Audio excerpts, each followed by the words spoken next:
Okay, Assalamualaikum. Good to see you again. So we're going to continue our lesson for chapter 6 entitled Business Process Analysis. Okay, in this chapter we're going to cover about the concept of BPA and how it continues from the previous chapter. We're going to look at what is BPA is all about. So BPA is considered got two types, which is qualitative and quantitative, but we're going to cover on qualitative, and we're also going to look at the techniques that involves in qualitative analysis. So let's begin with our introduction. So it's just a reflections or refresh our mind on what is business process all about.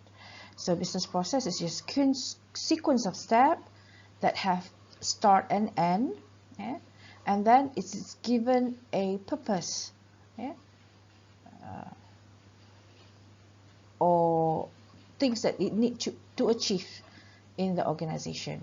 Okay, so basically business process is a chain of logically connected activities, rantaian activities, secara logiknya untuk mencapai sesuatu perkhidmatan, services. So BPA is basically a study of existing business process within one or across several organization.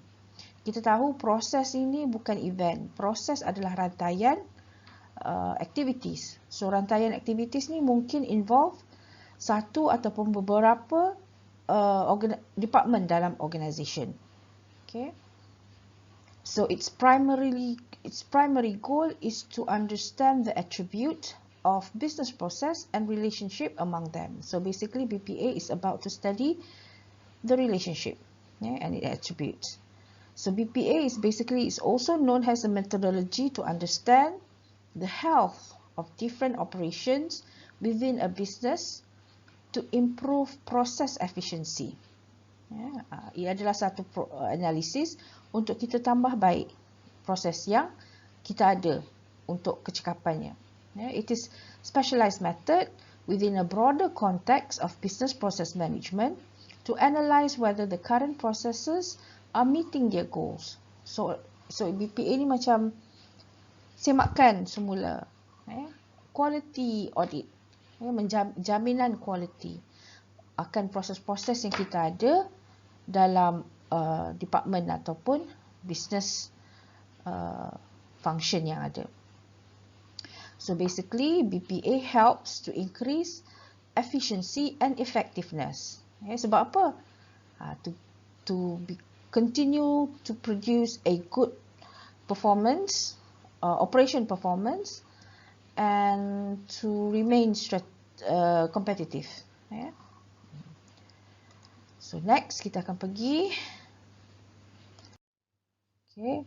So basically BPA, another definition of BPA is to understand the current situations and propose recommendations for improvement. Over time, operation dalam satu organisasi menghadapi perubahan, changes. Changes ni kita tak boleh tolak. Changes is inevitable. So you mungkin sebabkan faktor luaran yang memerlukan changes tersebut. So BPA ni membantu kita dalam menangani keperluan perubahan yang perlu kita lihat dalam operasi dalam organisasi. Okay, contohnya ialah kita ada documenting some existing core processes, proses utama of an organisation in delivering some services to its customers.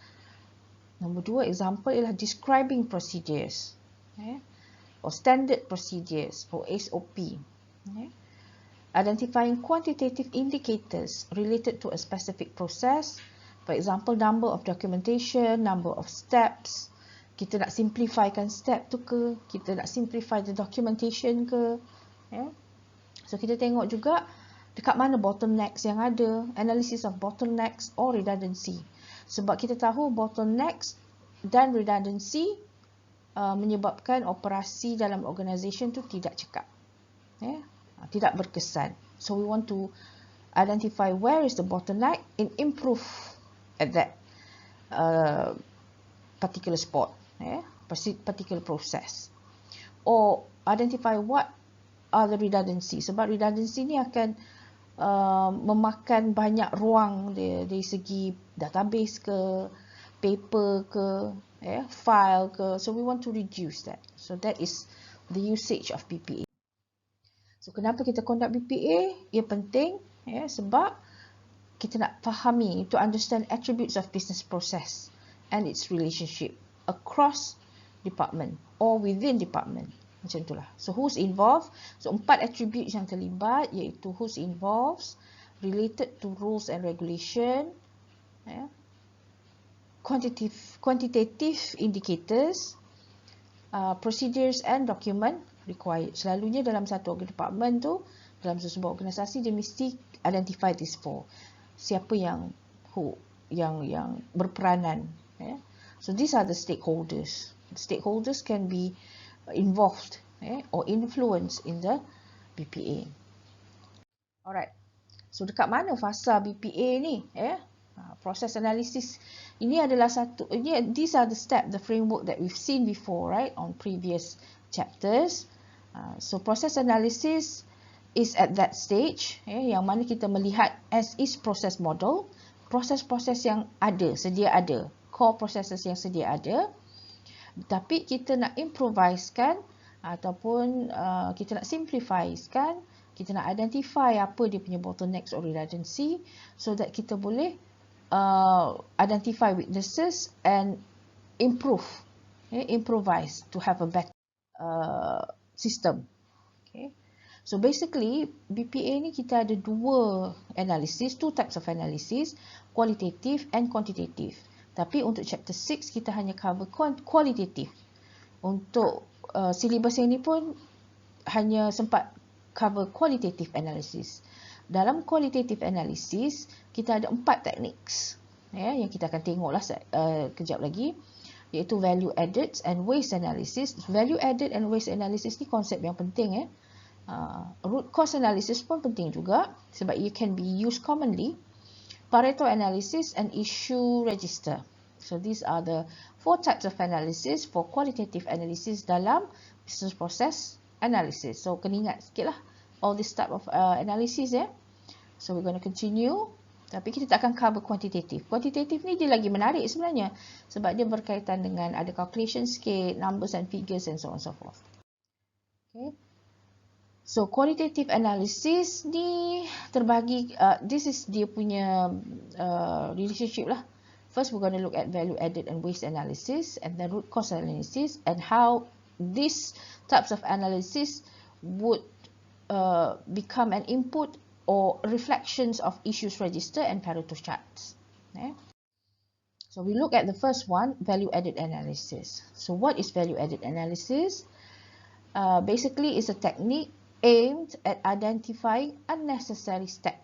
Kita nak tengok apa step yang terlebih ke, tak pakai ke, boleh simplify ke, identifying unnecessary step in a process in view of eliminating them. Kita nak identify yang tak perlu dan kita permudahkan. Perhalusi dan permudahkan. Bukan kita buang terus, kita perhalusi. Okay, decorticate. Pertamanya ialah satu, kita kena decorticate the process into steps. Kita kena macam break it down, perhalusi lah. Perhalusi or trim, kecilkan, break down.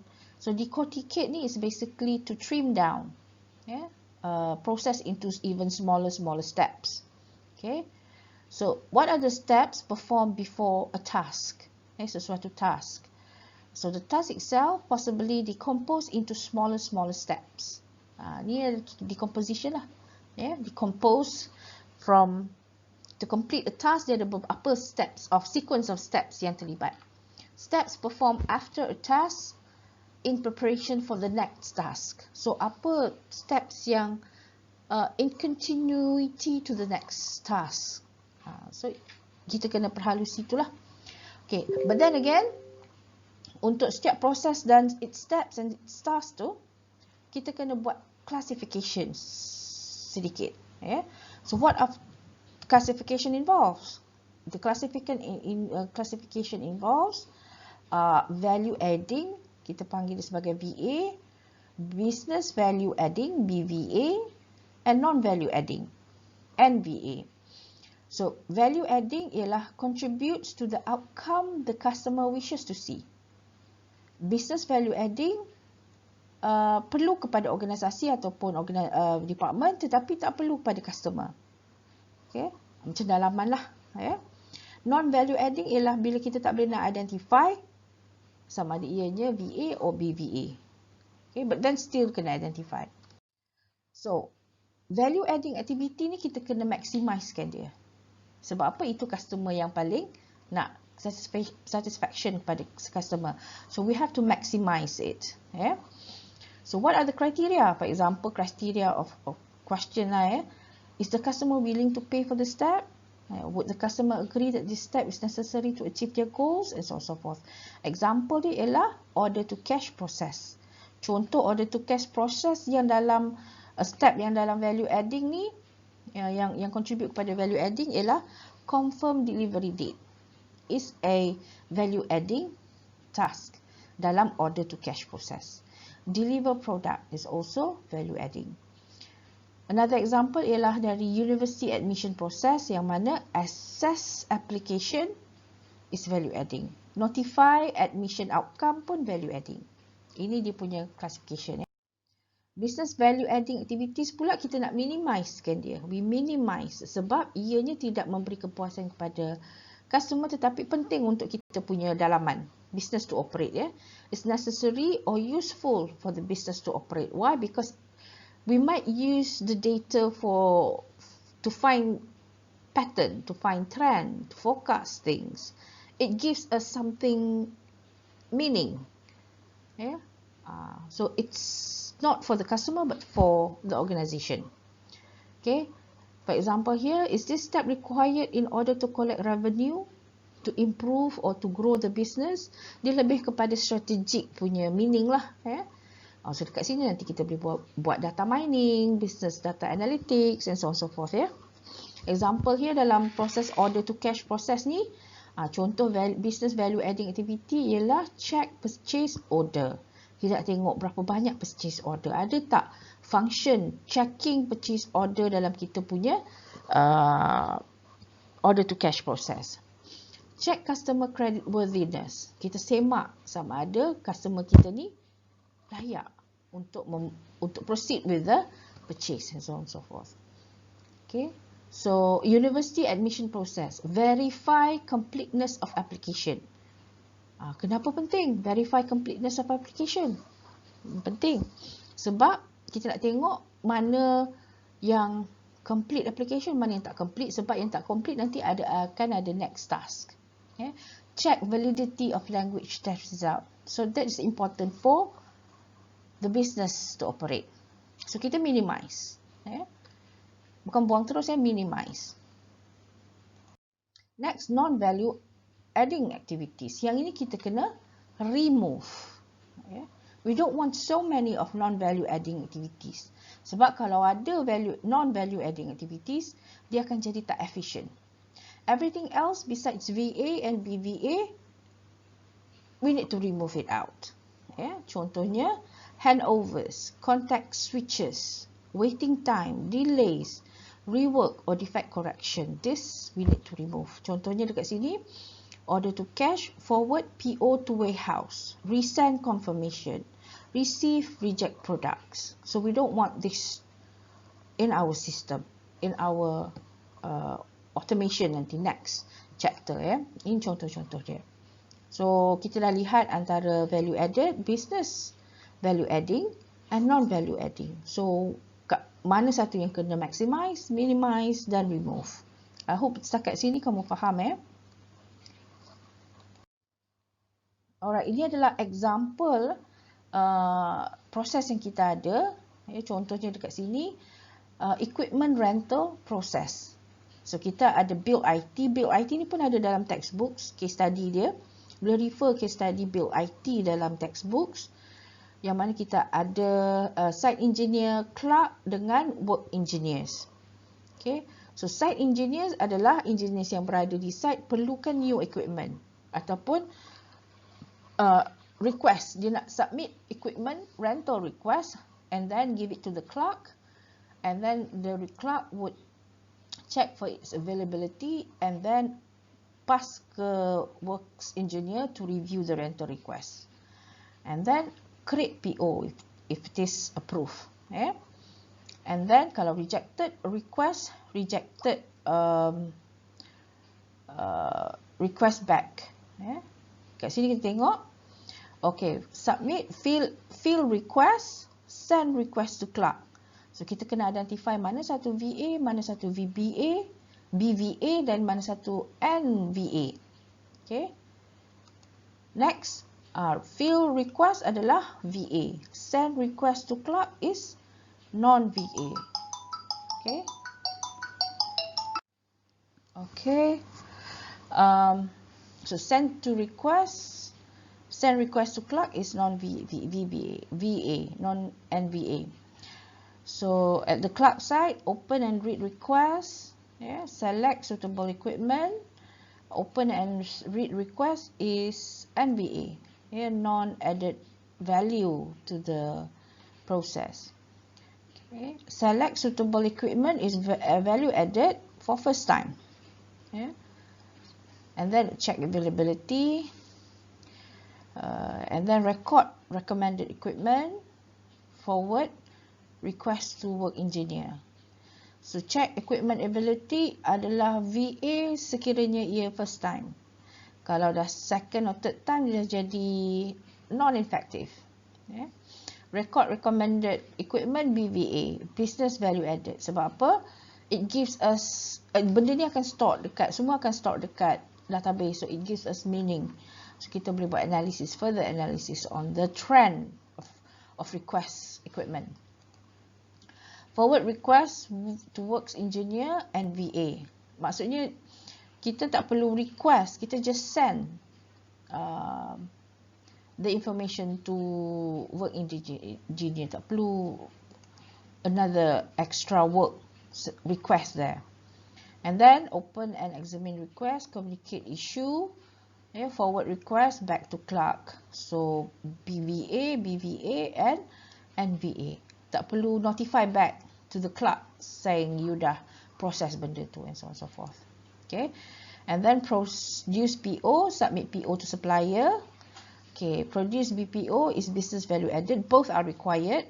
Submit PO to supplier. So jadinya dekat sini kita ada a list of classification of VA, NVA, BVA. So VA kita kena maximizekan, BVA kita kena minimizekan, and NVA kita kena remove. So dekat sini kita boleh tengok lah. Fill request perlu. Select suitable equipment perlu, check equipment availability perlu, record recommended equipment and supplier perlu, BVA pun perlu, open and examine request, communicate issue, produce PO and send PO to supplier. Mana-mana yang NVA tu kita akan remove.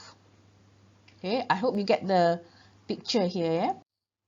Okay, that is value added analysis. Sekarang kita pergi kepada waste analysis. Kenapa kita perlu tahu waste analysis ni? Sebab waste analysis ni akan menambah beban kita punya ineffectiveness. So kita boleh nak identify, kalau boleh kita nak identify dan eliminate, manage the waste. Kalau kita tak manage the waste, kita akan banyak ada pembaziran dalam operation. Pembaziran dalam operation kalau kita lihat daripada implikasi kos, akan menambah kos dan tenaga, energi yang kita kena peruntukkan. Masa, rugilah. So, kita ada 7 sources of waste. Yang mananya 7 sources of waste ni kita ada 3 kategori lah. Kita ada move, hold and overdue. Dalam move, kita ada transportation and motion, 2 di situ. Hold, kita ada inventory dengan waiting, 2 di situ. Dan overdue, kita ada defect, overprocessing and overproduction. Doing things over pun is a waste. So move kita tengok kat sini. Transportation ni contohnya send or receive materials or document taken as input or output by the process activity. That is transportation. Yang mana konsep di sini ialah information tu bergerak. Itu dipanggil transportation. Information tu bergerak, moving. Okay, so dekat sini ada contoh dia. So for example here, university admission process ni, kemasukan universiti, kita apply kemasukan, student kena fill online form. Dalam online form tu disertakan beberapa documentation. Yeah. The student is requested to download it, sign it and send it by post together with the requirement document. Untuk admission, kemasukan, kita minta student to download form, isi dan sign dan hantar kembali melalui post bersama dengan dokumen-dokumen diperlukan.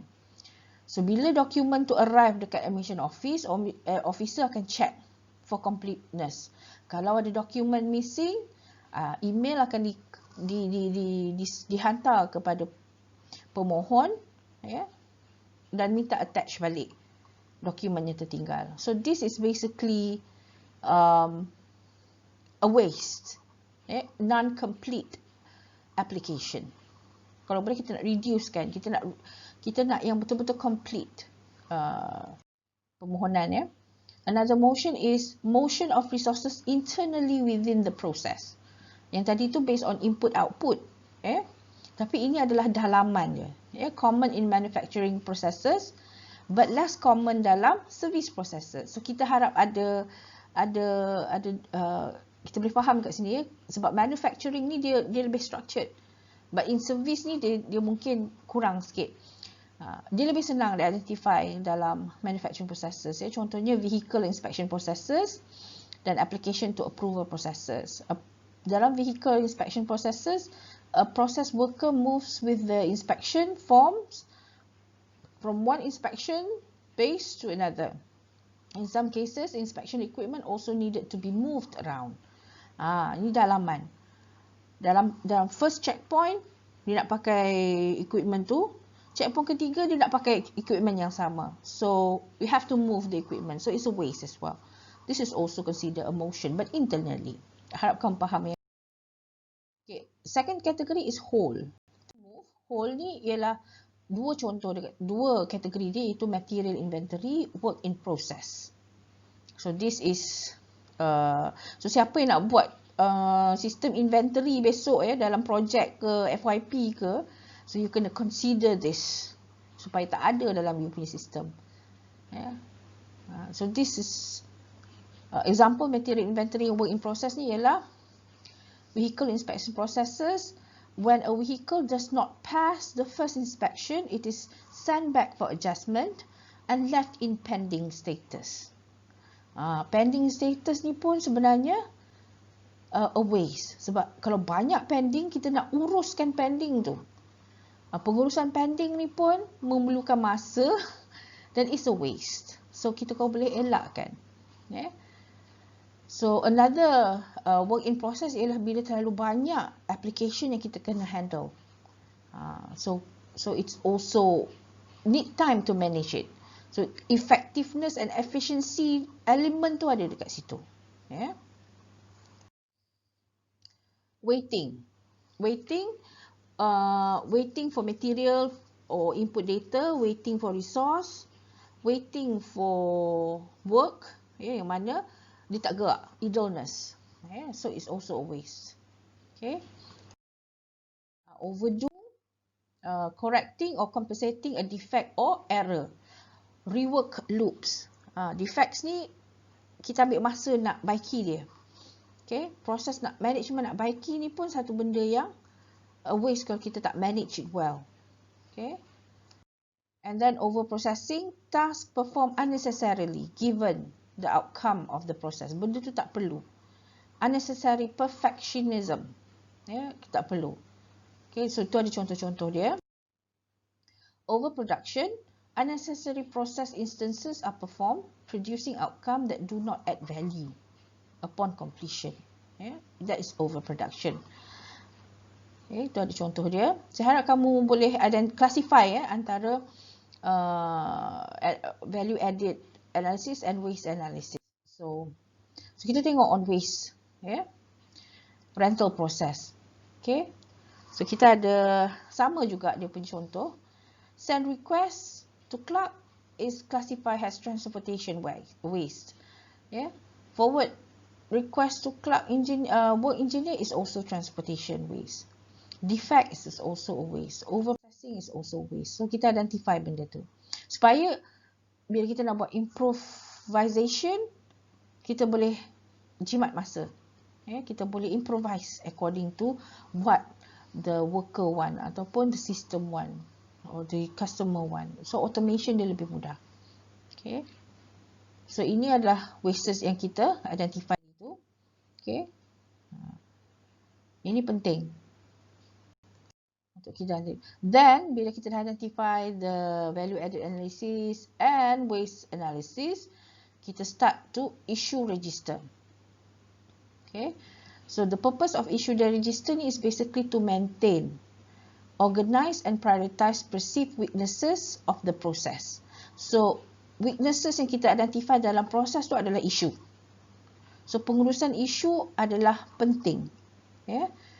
Issue management.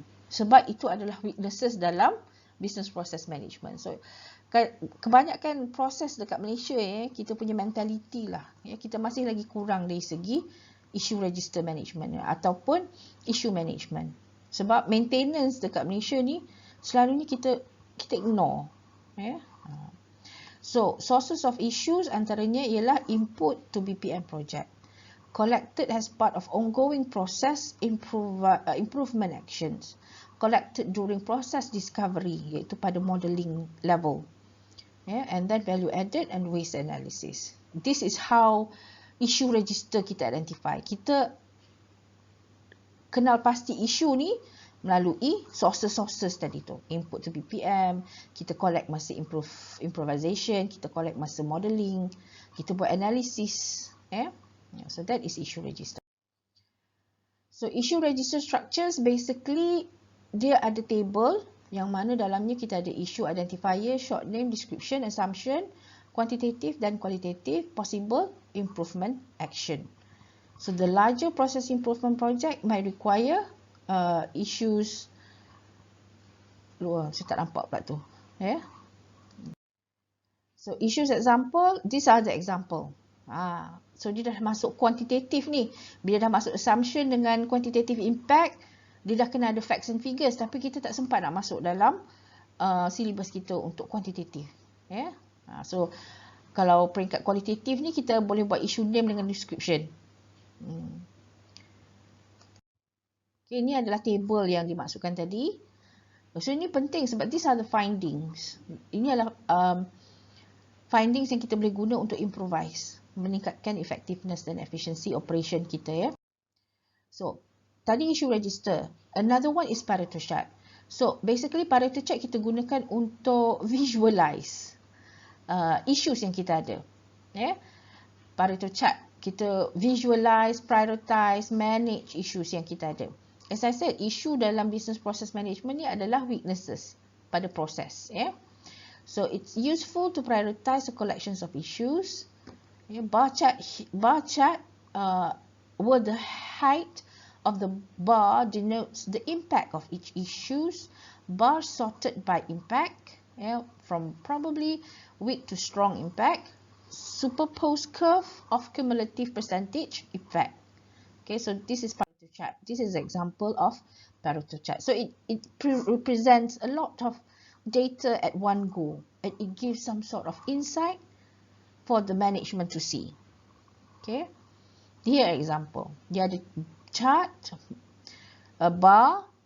Bar tu contohnya slow rental approval, wrong equipment deliver, and late payment fees. So the first bar ni yang paling impact paling besar. Okay, and so on so forth. So another types of chart ialah kita panggil two-dimensional prioritization chart, atau kita panggil peak chart. Apa tu peak chart? Implementation, kita ada possible, P for possible, I for implementation, C for challenge, and K for kills. Dan kita ikut quadrant dia. From low to high for payoff, easy to hard for difficulties. So kita letaklah taburan data-data tu. Taburan data-data tu. So dekat mana dia banyak berkumpul the dots. Okay. So nanti dots tu represent apa. So kita akan prioritize dia.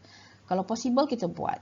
Kita mudahkan. Sebab it could probably murah, cost dia tak mahal. Dia pun tak susah nak buat. Implement kita laksanakan kalau pun ada some sort of tanggungan cost yang kita kena buat.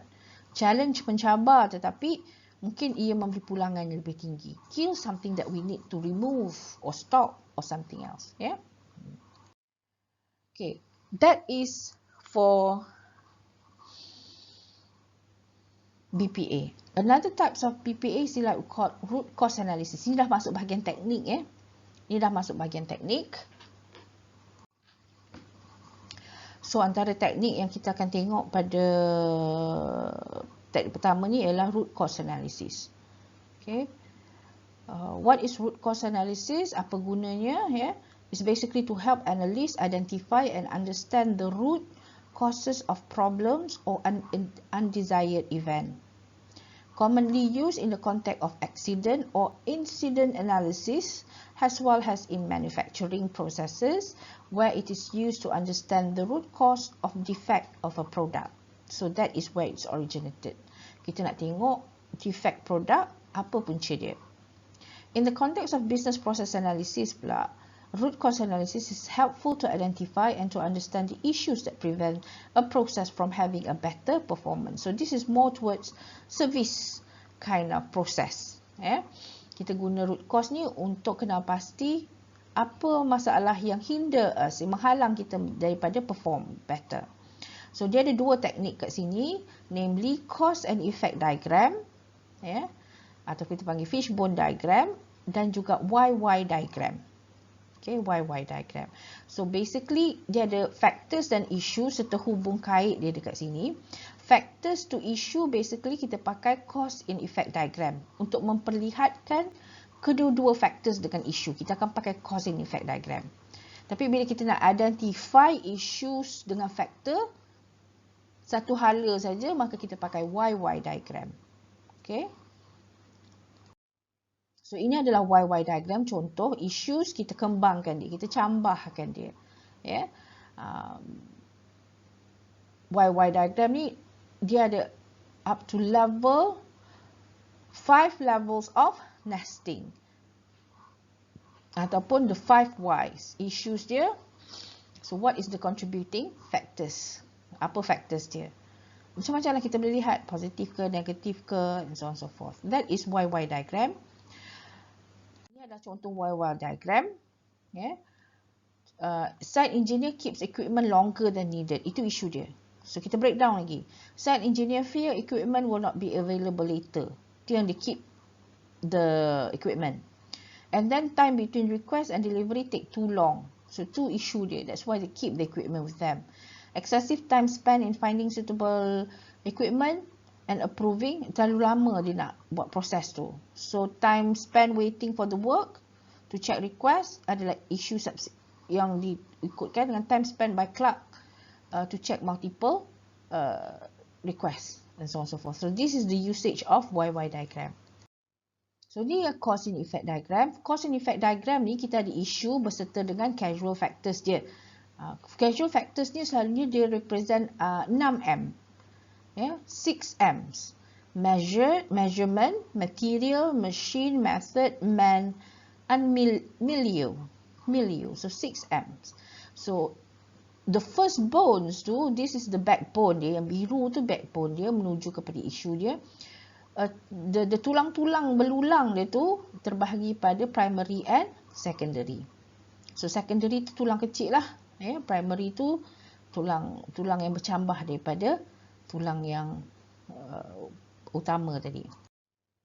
So categories of causes of M ni, kalau untuk machine, factors stemming from technology use. Contohnya lack of suitable functionality, poor user interface, lack of integration system, method, unclear procedure, unclear instruction, material, factors stemming from input materials or data, missing or incorrect data, outdated data, and so forth. Man, faktor ketidakcekapan manusia, tak diberi latihan, and so forth. Measurement, kita tak ada estimation yang bagus, evaluation rubric yang bagus, and so forth. Milieu is something about delay ya, delay time, okay, sudden increases of workload, okay, due to some sort of special circumstances. So this is the category of factors yang menuju kepada isu tersebut. So ini adalah contoh dia. Okay, so for example, machine ni, the system does not keep site manager informed.